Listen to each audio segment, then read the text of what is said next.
Oke, langsung aja. Sekarang kita masuk ke rangkuman PPKN bab 2 kelas 8 tentang bentuk dan kedaulatan bangsa. Tentunya ini sudah kurikulum merdeka. Oke ya, tanpa basa-basi langsung saja kita mulai. Nah, kita mulai dari bagian yang pertama yaitu Indonesia sebagai negara kesatuan.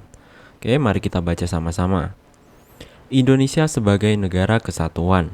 Indonesia adalah negara kesatuan. Hal ini tercantum dalam pasal 1 ayat 1 Undang-Undang Dasar Negara Republik Indonesia tahun 1945 yang menyatakan bahwa negara Indonesia adalah negara kesatuan berbentuk republik. Sistem penyelenggaraan negara. Dalam penyelenggaraan negara, terdapat dua sistem yang dapat diterapkan, yaitu sentralisasi dan desentralisasi. Oke, berikut adalah kelebihan dan kelemahan sistem sentralisasi. Kelebihannya yaitu nomor 1, lebih hemat dalam penggunaan anggaran negara. Nomor 2, pemerintahan pusat secara langsung dapat mengurusi semua persoalan sampai level daerah. Nomor 3, peraturan di seluruh wilayah negara sama. Nomor 4, keseragaman dalam penyelenggaraan manajemen pemerintahan. Untuk kelemahan sistem sentralisasi yaitu nomor 1, lamanya pengambilan keputusan di level daerah karena dilakukan oleh pemerintah pusat. Nomor 2, berpotensi melahirkan pemerintahan yang otoriter. Nomor 3, potensi daerah melakukan inovasi sangat terbatas. Dan nomor 4, kekayaan daerah berpotensi tidak dinikmati oleh daerah bersangkutan. Oke, selanjutnya ada kelebihan dan kelemahan sistem desentralisasi. Untuk kelebihannya nomor 1, potensi dan sumber daya daerah dapat berkembang dengan maksimal. Nomor 2, partisipasi dan pertanggungjawaban rakyat terhadap daerahnya akan meningkat. Nomor 3, peraturan yang berlaku dapat disesuaikan dengan karakteristik dan kearifan lokal daerah. Nomor 4, pemerintah daerah bisa lebih mandiri dalam mengambil keputusan terkait daerah. Nomor 5, pembangunan dapat disesuaikan dengan kondisi daerah. Dan nomor 6, pemerintahan lebih demokratis. Selanjutnya untuk kekurangan atau kelemahan desentralisasi yaitu nomor 1, pembangunan daerah berpotensi tidak merata. Daerah yang memiliki pendapatan asli daerah atau PAD tinggi akan lebih cepat pembangunannya. Nomor 2, membutuhkan biaya besar dalam proses pemilihan kepala daerah. Nomor 3, berpotensi memunculkan sifat kedaerahan. Nomor 4, bila pengawasan dan koordinasi pemerintah pusat rendah, bisa berpotensi daerah yang kaya melepaskan diri dari NKRI. Nah, itu tadi adalah kelebihan dan kelemahan sistem desentralisasi. Sekarang kita lanjut. Sistem penyelenggaraan negara di Indonesia. Indonesia menerapkan konsep negara kesatuan dengan sistem desentralisasi. Dalam sistem ini, pemerintah pusat mendelegasikan tugas dan wewenang kepada pemerintah daerah. Menjaga kesatuan NKRI. Setelah mempelajari materi tersebut, kita harus menyadari bahwa menjaga kesatuan NKRI merupakan tugas kita. Beberapa cara untuk menjaga kesatuan NKRI adalah menghormati keberagaman suku, agama, ras, dan bahasa, mendamaikan pihak yang bertikai dan berselisih, membantu sesama yang mengalami kesulitan beradaptasi di lingkungan sekolah atau masyarakat, dan lain-lain. Oke, sekarang kita lanjutkan ke bagian berikutnya, yaitu Indonesia sebagai negara republik. Bentuk negara dan bentuk pemerintahan. Bentuk negara dan bentuk pemerintahan memiliki perbedaan yang signifikan. Mari kita bahas satu persatu. Bentuk negara. Bentuk negara adalah susunan atau organisasi secara keseluruhan mengenai struktur negara yang meliputi segenap unsur negara. Bisa meliputi daerah dan penduduk. Bentuk negara terbagi menjadi dua, yaitu ada yang namanya kesatuan, yaitu negara yang bersusunan tunggal. Ada juga yang bernama federasi, yaitu negara yang bersusunan jamak. Bentuk pemerintahan. Bentuk pemerintahan adalah susunan yang menjelaskan struktur organisasi dan fungsi pemerintahan tanpa menyinggung struktur daerah maupun penduduknya.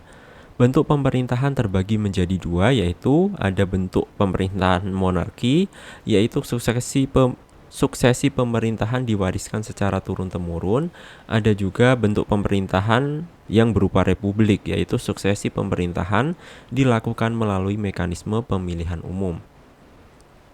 Bentuk negara dan bentuk pemerintahan Indonesia. Menurut Jimli Asidik, bentuk pemerintahan negara Indonesia dapat dipahami dari pasal 1 ayat 1 Undang-Undang Dasar Negara Republik Indonesia tahun 1945 yang menyatakan bahwa negara Indonesia adalah negara kesatuan yang berbentuk republik. Bentuk pemerintahan republik memberikan kesempatan kepada putra-putri terbaik bangsa untuk menjadi pemimpin di negeri ini. Oke, sekarang kita lanjutkan ke bagian berikutnya, yaitu Indonesia sebagai negara hukum. Oke, mari kita baca sama-sama. Indonesia sebagai negara hukum. Indonesia merupakan negara hukum. Hal ini ditegaskan dalam perubahan keempat pasal 1 ayat 3 Undang-Undang Dasar Negara Republik Indonesia tahun 1945 yang menyatakan bahwa negara Indonesia adalah negara hukum. Konsep negara hukum. Menurut Jimli Asidik, dalam konsep negara hukum, hukum harus menjadi panglima dalam dinamika kehidupan kenegaraan. Prinsip negara hukum adalah the rule of the law, not of man, yang berarti hukum sebagai sistem, bukan orang per orang yang bertindak sebagai pengendali dari skenario sistem yang mengaturnya. Ciri negara hukum. Menurut A.V. Dicey, ciri negara hukum ada 3.